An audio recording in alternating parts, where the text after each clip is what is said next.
My friend just bought a 10,000 square foot building. So in this video, we're gonna document the process. We're gonna take you to the building. We're gonna then go to closing. You're gonna see all the excitement and further go back to the office, and then we'll blackboard all the numbers so you can see why this makes it such a good deal. Ready, John? We are ready, brother. We are on our way. Let's do it. Excited.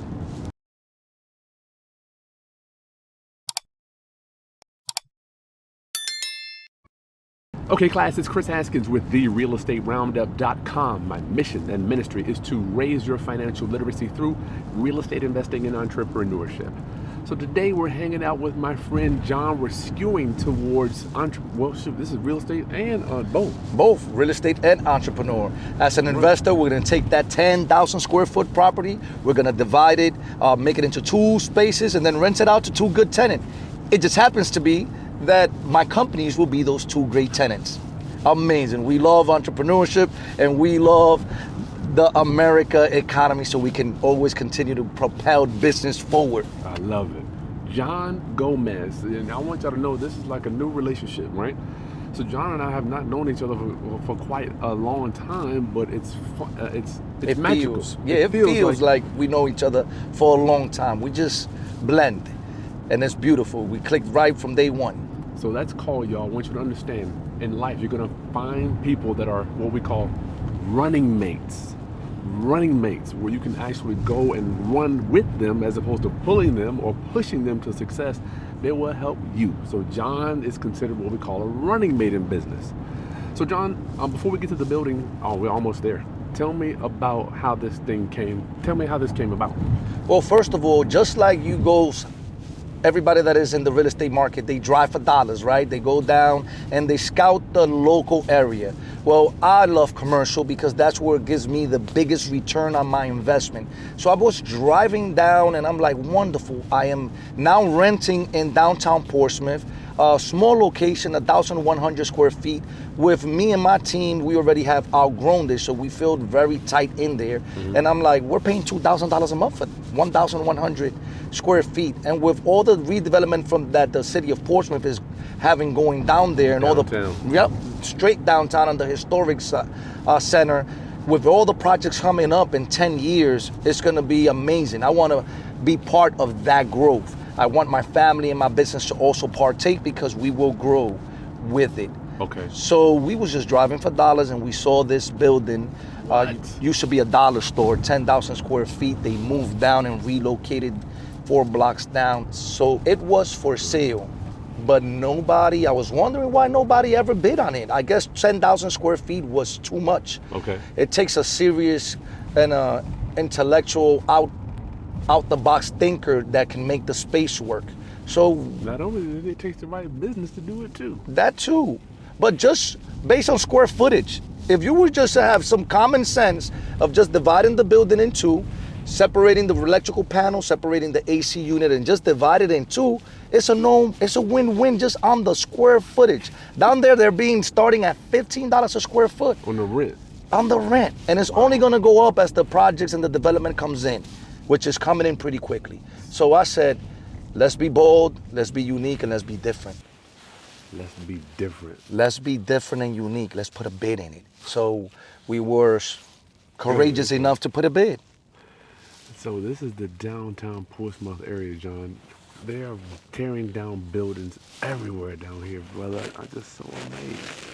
Yes, it's going to be so different. You won't be able to recognize the downtown, especially with the ferry, the new casino they're building across the water, and the ferries traveling, everybody traveling to and from.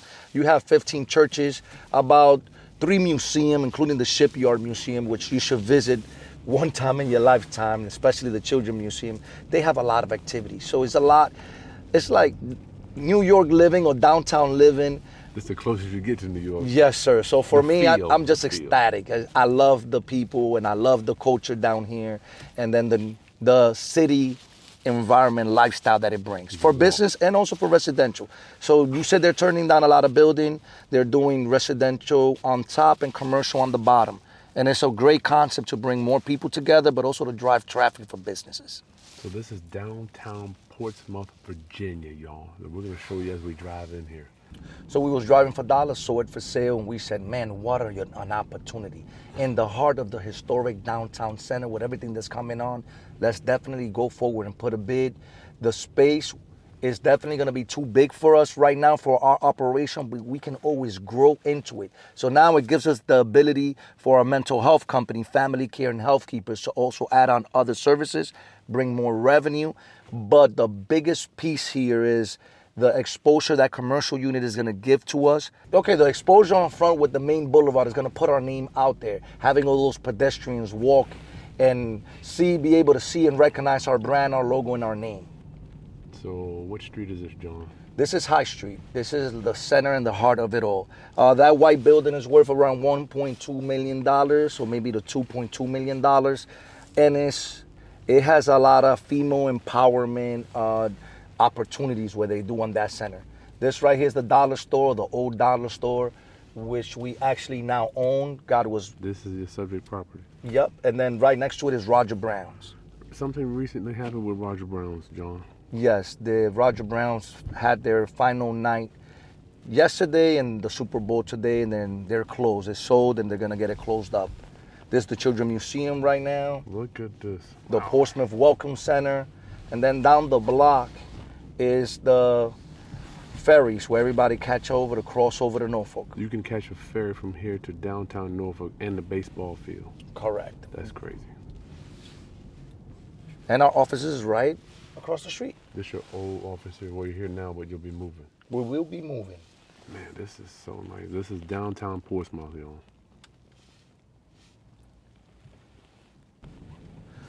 So right now they're gonna tear down the courthouse. They're gonna make a commercial on the bottom, Wow. residential on the top. We already have this project coming soon. It's already been sold and approved.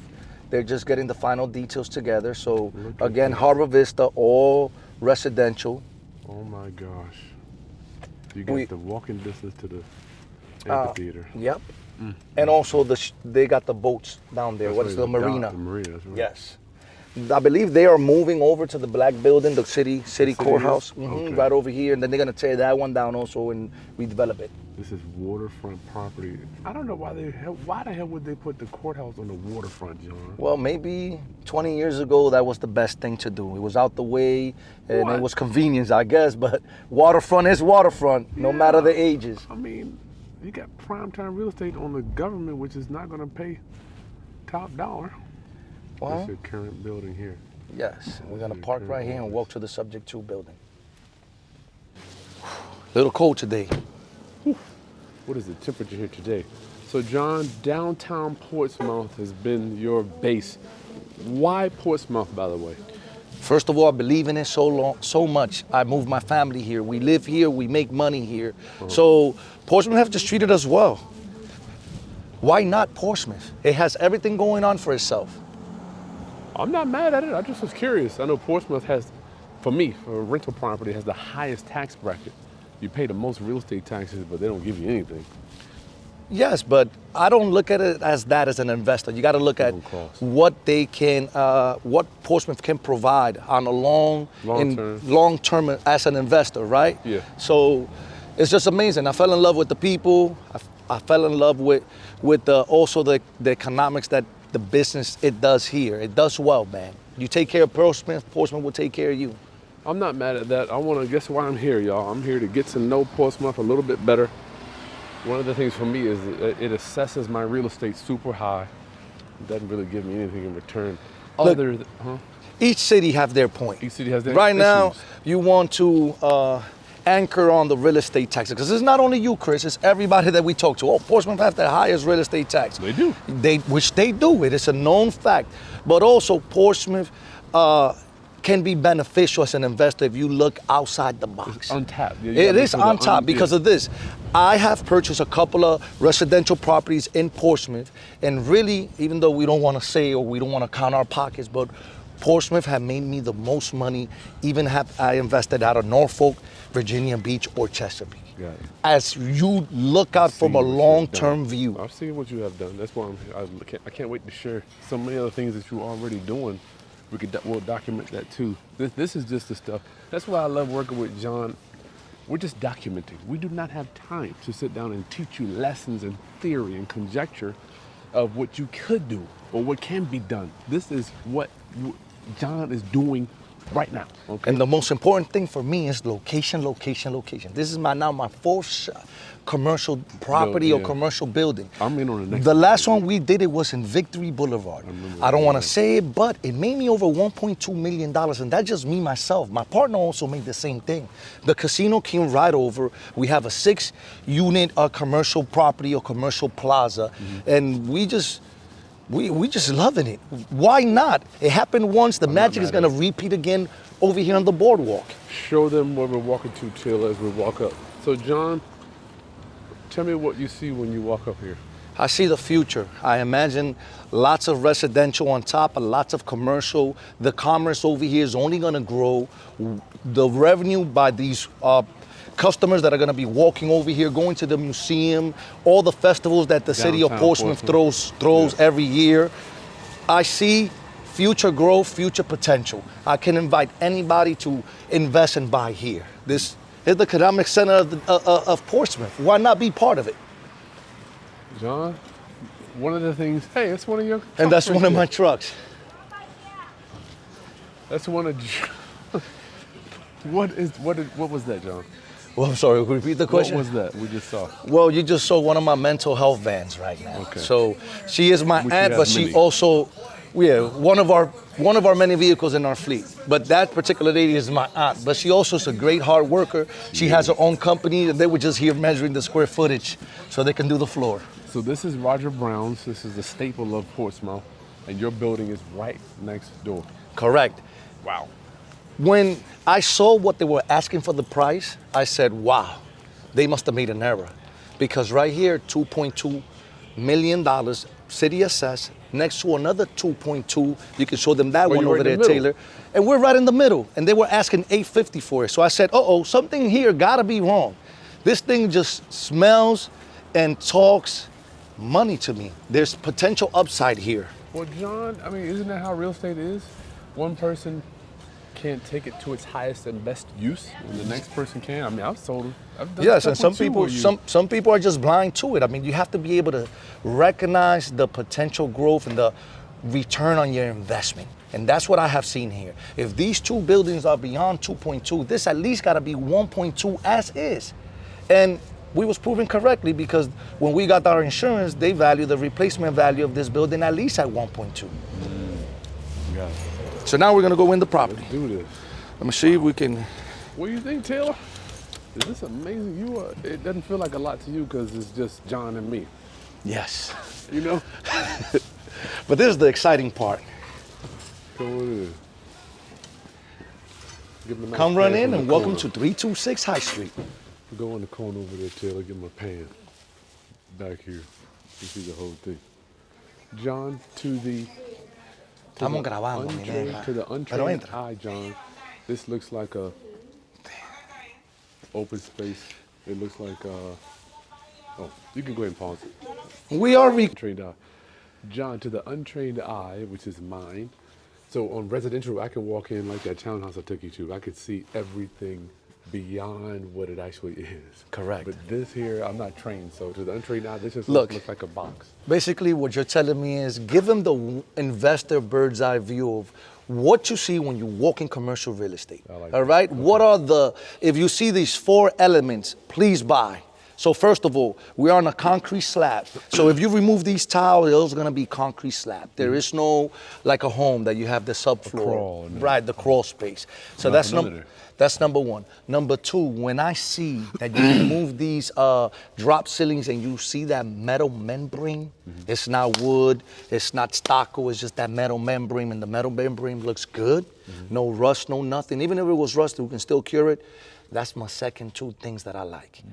Number 3, you do that by looking up.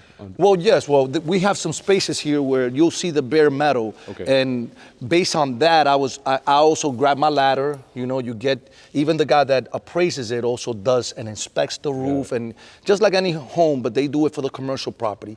But when you see it, you can see the metal, and I'm like, okay, perfect. And then number 3.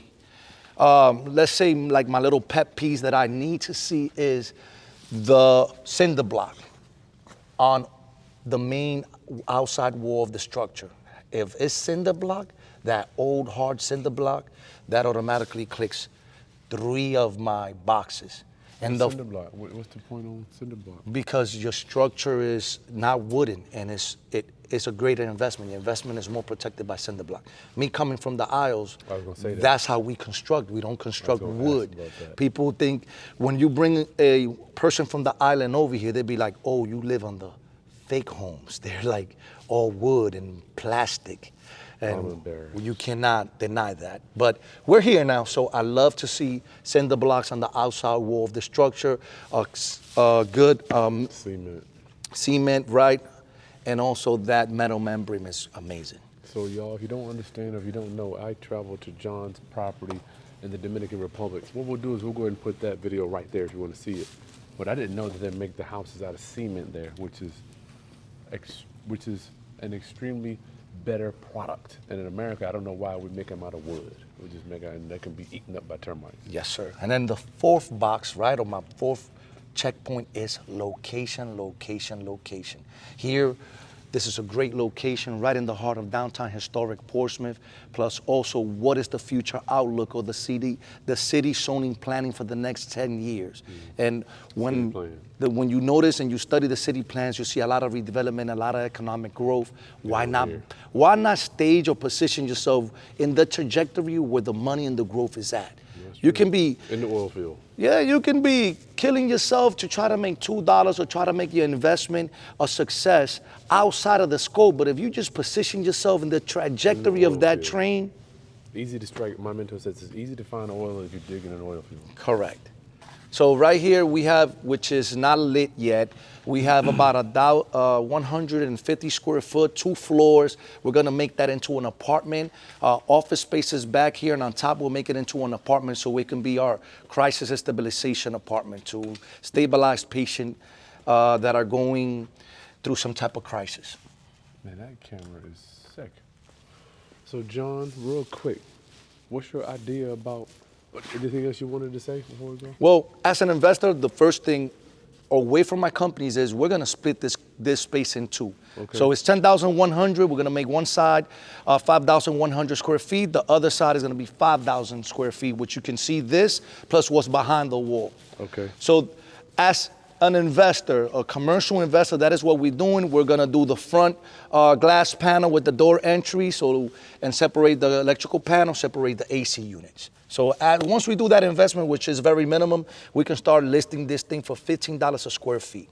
Maybe because of our neighbors and what I know is coming, I can ask for 20, and I know I can get $20 a square feet. So you're gonna split it, meaning your company will be on one half and you rent out this half? Yes, well, tenants is something else. Right now as an investor, I just wanna get a return for my money. I just put a for rent sign up there, and then my managing company can manage it. It happens to be that we already know what they're both gonna be. Mm-hmm. What's back here? More square footage. Will you have to put some more bathrooms in here? Yes, but we do have a trick. I have guys that will, first of all, we go through zoning, we go through planning and all that other good stuff. You have to do that, but they will come with the jackhammer and jacket. I got guys that can do that really very economical. He does.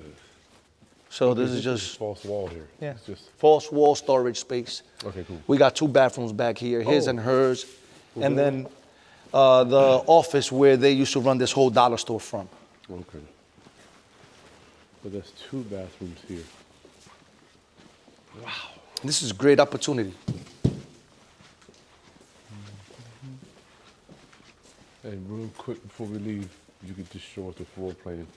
Just the idea, it's not. Oh yeah, my vision board. I have it in my office. We can go in there as well, give some exposure of the tenant that is gonna be renting the first 5,100. Okay. So this is where was their office where they used to do their management and keep their camera for the dollar store that was operating here. That's right, dollar store. And then they have another emergency exit there. But let me show you the most important piece of this whole deal. Okay. This property already came income producing, which again, you gotta drive for dollar and see it. Ask me, John, what are you talking about? How does an empty building income producing, John? Because What are you this buying? is like city living, right? You have tall, high rises, and in city life, parking is the biggest thing. Me and you we had to park right in front of my parking, right? Well, come see the biggest source of revenue. Currently, right now, this is producing $900 from Roger Brown as a tenant. They were renting for parking spaces. So they're renting the parking, John, next door. They're renting the parking space over here, street parking. Even though they do have a garage, we're right across the street from the city parking garage, but still, They want their own. people, I would. their customers, their employees, right, staff member, but most importantly is you don't want to walk. It's cold, right? To this, especially a cold day. That's good. So right now, Roger Brown's parked their dumpsters back here, and then their This employee, is your property. right, property line goes all the way to the street. Oh. This is on your property. Yes, sir. We're still walking my property. There's an easement for that building. That's his lot Okay. and part of his property line. So he has that easement, but we own this back here. This whole thing? And they pay $900 every month to be able to park They there. don't want their employee to have to go. Oh. Plus, they also need a place where to put the dumpster at. If I remove them and say, which that's exactly what's going to happen, we have to renegotiate that lease because I also want a piece of this space back here. You want this Hello, space too? of course. Well, how old is that lease, John? Is it yearly or? It's month to month because when you're about to sell a commercial property, it has to go on a month to month lease. Okay. So then Look we at can this. renegotiate it. Wow. Income producing right now, almost $1,000 and growing because now I'm able to upcharge more. And you And got new tenants coming over. correct. There And too, we're more also going to redo the parking lot, which is Wow. going to cost a pretty penny, but also going to allow us to drive up the rent per square footage out here. people. Wow. That's amazing. Man, that's cool outside that the property makes money immediately. Immediately, right now, we're income producing. So you said you wanted to see the vision board to give your audience a visual of what this space is going to be. So basically, we are going to put a dividing wall over here where these Pillars are. and it's the red line on forward is where this vision is coming, and it's going to be for family care and health keepers. For your business / your company. Correct, mental health, yes. My roundup homies, let's go back to the office and go over this floor plan and go over the numbers. Yes, sir. Let's do it. Roundup homies, remember when I told you I was transitioning into the mental health business and the rental business? This is the guy, this is his office. Well, first of all, we both have the opportunity to enter the space because of health keepers and family care. So you can show that. And right here on this wall is basically our family tree, a portion of our individuals we manage. So yeah, Man. we are happy to have your family get involved in this space as well. We're about to make the difference in a lot of A individuals. lot of people already, brother. Yes, sir. So, So- this office, go ahead, yeah, show them. You can just give a little pan. It's just a regular office. Back here, we have the management staff. This is just the conference room, common area. And right back here, we have the managing staff offices. Yeah. You don't gotta go all the way until you got all. And now we're going to go see the vision board for the vision that we have for that space, at least 5,100 square feet portion. Okay, cool. This is your office. Yeah, this is my office. You know, we're a little bit, you can give a quick little pan. Unreal, man. This is so cool. And right here we have some of the businesses that we own, which is JP Realty, that commercial property in Victory, but we also have a couple of others. We have Elegante Beauty Center, and we have the famous SprinterBus.net, where we go to New York every day. But right here is the vision for our 5,100 portion of the square feet plaza. Let's walk us through it. Walk it. You want to walk us through it, or we do it? Well, that yeah, later? sure. Imagine when we came in, this is the entrance. Oh, You're we gonna can have, scan that right there, right? yep. All right, we'll scan that, and then we'll bring that on the screen. I want that. So basically, you will come in, you'll get greeted by the reception desk. So it's gonna look like one of these three options, depending on we can get a provider to make it for us. And then we're gonna have the conference room back there, really nice professional. One of these three options is gonna be and we're gonna have a living room right here, another living room right there. The living rooms are gonna look basically like that because we want people to come in down and do what we just did, warm up, get to enjoy some of our services and learn more about the company. So yeah, this is basically the vision that we have. Sweet. Let's see how close we can get to it. And because Roundup Homie, this is a real estate investing channel, right? Where we all learn and share. I want to share a couple of the properties that we own and manage right now. So 4 commercial properties, including the one that we just acquired, and a couple of residentials. Where we house all our disability individual. We're looking to put yours right there, Chris. That's the next one. We're Yes. coming up. That's right. I'm getting y'all. Listen, this is all about when you're an entrepreneur, you must learn how to pivot. And when you're in a market that's contracting, we have to look at. Ron LeGrand taught me. There's a quote that I put in my book: "Other ways to make money." All right, so put that in your book too. All right, John, we're gonna go over the numbers now. Let's go to the board, baby. Let's go back to the office and go over these numbers. Wow, I gotta tell you, that is an unbelievable property. It's all something new to me, but I'm happy to be learning and learning along with you. John, thank you so much, brother. Thank all the Roundup homies for also taking their time to learn about the commercial industry. Let's do it.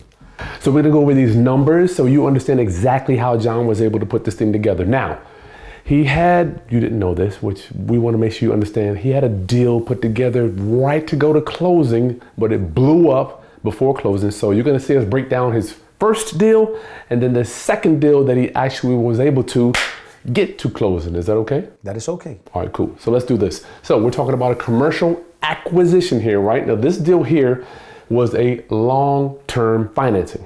Correct. 20 years? 20 years, Citibank was the bank that was gonna finance it. Got it. Okay, cool. Deal number 1, y'all.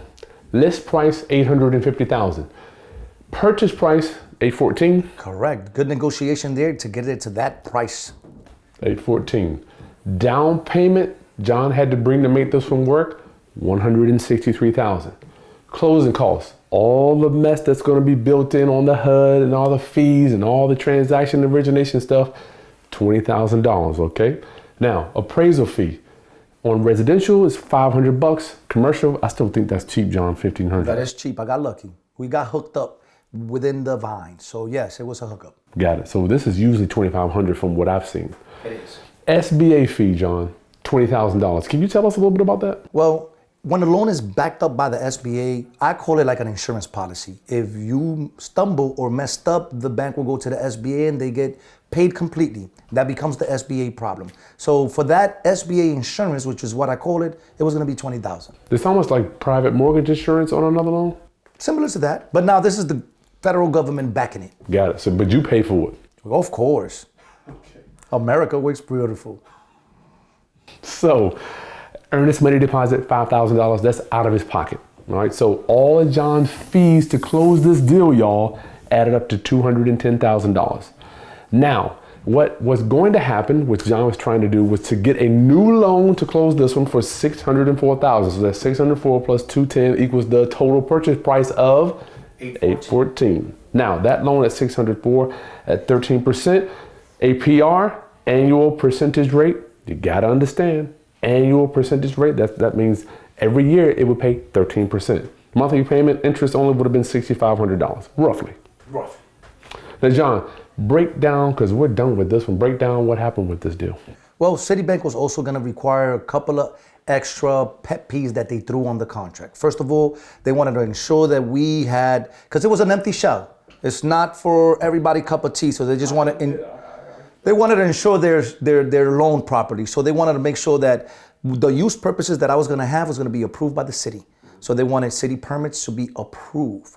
Well, we had a closing date of the 31st of this past month that just happened. So we would have not going to be able to. When did they tell you about this this closing requirement? This closing requirement, we had to get the city to approve the build out permit of the construction prior to closing. I'm saying, when did they tell you that? Like, when did they tell you? So you're closing on the 31st, right? Correct. This is before everything already got approved and we already were ready to go to closing. So this was a pre-closing requirements 2 weeks to the closing date. 2 weeks to get a building. Help everybody understand the process of getting a building permit. Well, first of all, you have to have architectural plans, submit that, but it takes roughly around 30 to 45 days to even get an architect to submit some plans presentable to the city. To even get them to come out to the building, John. That's without any changes or any hiccups or any other requirements or city plan changing that they want to see, because they can always rebuttal once you submit. So that was one of their pet peeve. Number two, they wanted to see contractors licensed so they can pull all their permit. They wanted to see a contract between me and the contractor subjected for the amount that we stipulated that it was going to be to divide the property in half. For the work? For the to work. be done? To be done. And now all this, there's one on top of you getting the plans done and submitting to the city, getting the contractor to present his Class A license is no biggie. Getting his insurance is no biggie, which was other closing requirement. But this is the biggest one. If you're not the owner of the property, or you're not a tenant of the property, you can have a lease to present to the city as well. So all this combination made these pre-closing requirement a no-go for me or for Citibank, which they were not gonna bend their rules. I'm sure they wouldn't. They're pretty strict. How in the world can you get, I know for me, John, it takes me months to get an architect just to show up, do the drawings, submit them to the city. I mean, you're not talking, this is months. Chris Hanskin, I always tell you and the Roundup homies, what you do is special. No credit check, no closing. What are your notes that you say? Appraisal fees, no tax returns, no bank statements, no bank approval. It just rolls better off your tongue. All that is in your world. Here, there can be last minute requirements that can be stipulated on that loan and the deal can fall off, just not by you, by the bank not doing their due diligence, and they want to stick it to you all the way at the end. So I'm presuming you didn't know about this requirement. 2 weeks, somebody in there dropped the ball and they wanted these things done. By the way, commercial deals can take a long time. It's not like your traditional 45 days, you're closing, you're done. This was a 7 month in the making. Good Lord. So where did Citibank fail? And where we dropped the ball here? 7 months, 2 weeks after you closed, now you want to put this prerequisite? It's a little rough. Real fast, tell me about the seller where we're going over this 7 month thing and all these new closing requirements. The seller was a great trooper, okay? He extended our contract and we had to add those clauses in and just renew. Some sellers, which that wasn't the case with my seller, to renew, they can say, well, stipulation, okay, put 10,000 up front. That'd have been me. Why sit on a deal when this 7 months? That's a long time.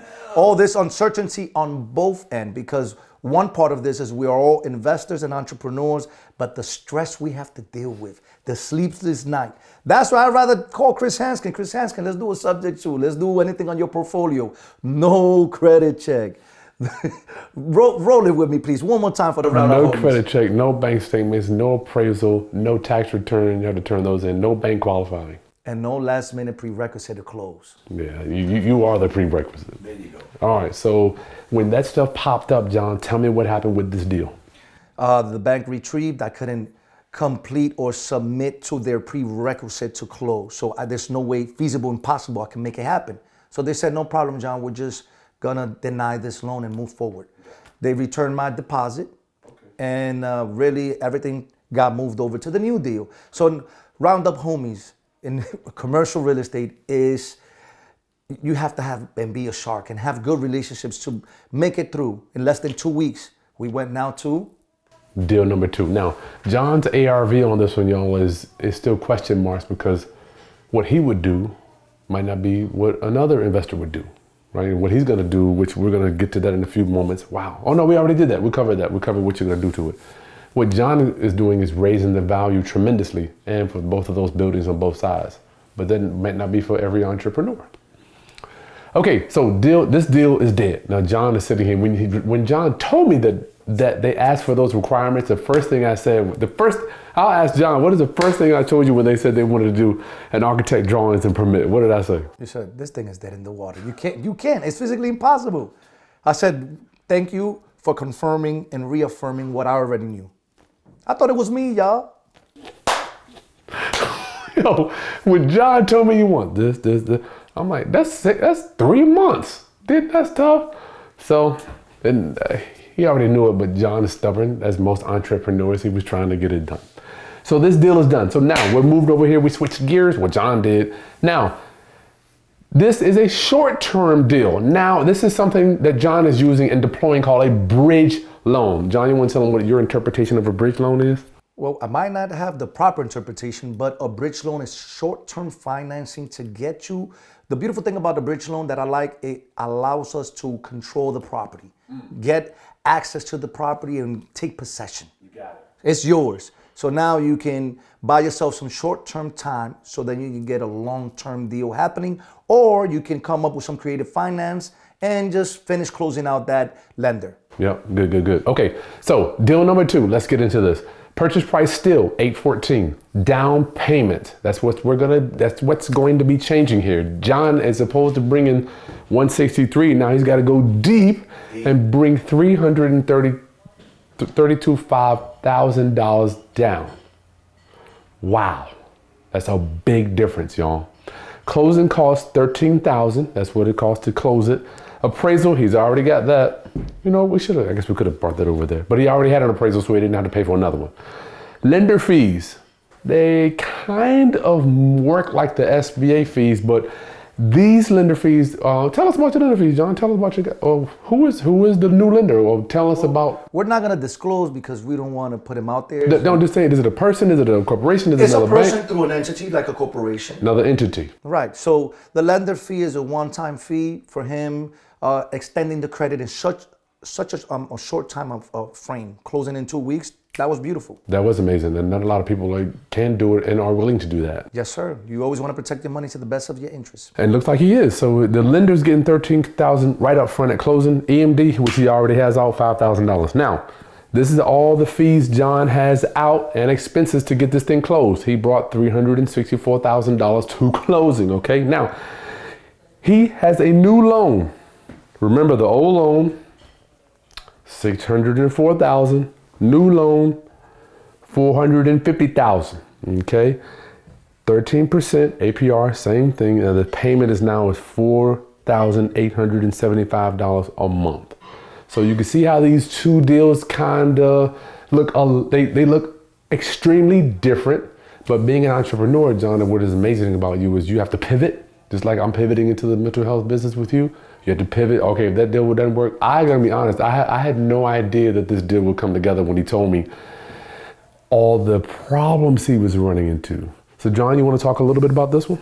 Well, if there are both similars but a bit different. One of that $4,875, that does not even go a portion to principal. You know, when you take out a loan, where it's long-term, even residential, the majority of portion goes to interest.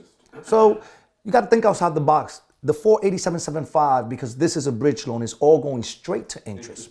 So that's just for the pockets of the lender, which, you know what, I say thank you, because at the end of the day, this is a great deal for me, my family, and my institution. Now we control the property. It gets done. Okay, y'all, so sometimes you have to pivot. You have to pull in new people. John, how did this lender come about? Because you were on the hook with these guys for so long. You want to share a little bit about how that came? Yes, it's basically about building great relationship, okay? He heard of me through the Vine, so my name had some validity.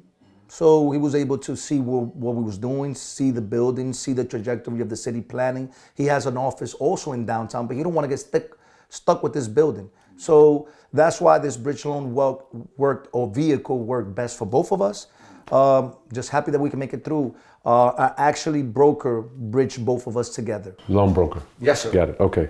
John, it's been an honor working with you guys. I just can't. Here's the thing I need y'all to do so you can understand how commercial works. Share this with our community. This is a big deal. If you're anywhere in the Hampton Roads area of Virginia, you know High Street is prime time, which is kind of the reason why you got this building. We already talked about that. Correct. High Street, got Roger Brown's, it's shut down, but it's still a prime time, and there's a lot of development going down there. So share this. You know who the owner of the building is. So I can't wait to share how this is going to come on. John, how long is this bridge loan? The other intricate part of this deal is it's a 4-month loan only. I got to get that lender out in 4 months. Okay. So stay tuned. there will be a part 2 to this deal. Or better yet, a part 3, because the first one already dropped. No, okay, that's right. Well, you got to get out of this thing. So you have to refinance this guy or sell the property. Refinance or come up with the cash. He really don't care. He just wants his money. He just wants his money. We can pay him. There's no prepayment Penalty. Not at all. So he don't care if you pay him tomorrow the $450. He just want his $450 back. I ain't mad at it. Okay. Like the content, subscribe, please get this thing out. And John, anything else you want to drop? Hey, if you see me from the Hampton Roads, let me throw a couple of my ad-libs, okay? You know I am the owner of sprinterbus.net, the best bus company that goes to and from New York. Elegante Beauty Center, come get your hair done for over 20 years. But most importantly, our mental health space company, Family Care LLC, and also Health Keepers. Now you know that is what we're gonna utilize this building for. Come on down, learn more about our service, and see how you, through Chris Hanskin and watching his process when he starts shooting the mental health content, when he's fully immersed, learn from it and come stop by, say hi, learn more about our industry and helping people with disability. It's God's journey. Thank you, Roundup homie. I'm so glad that as we leave you guys, I'm so glad that I get the honor to walk this walk with you. It's really cool, and I get to share with you because I promise you, I've been looking for this business since I started in 2004. I heard about it, but nobody wants to talk about it, and we'll get into that on another video. Yes, sir. All right. We'll see you next time. Peace.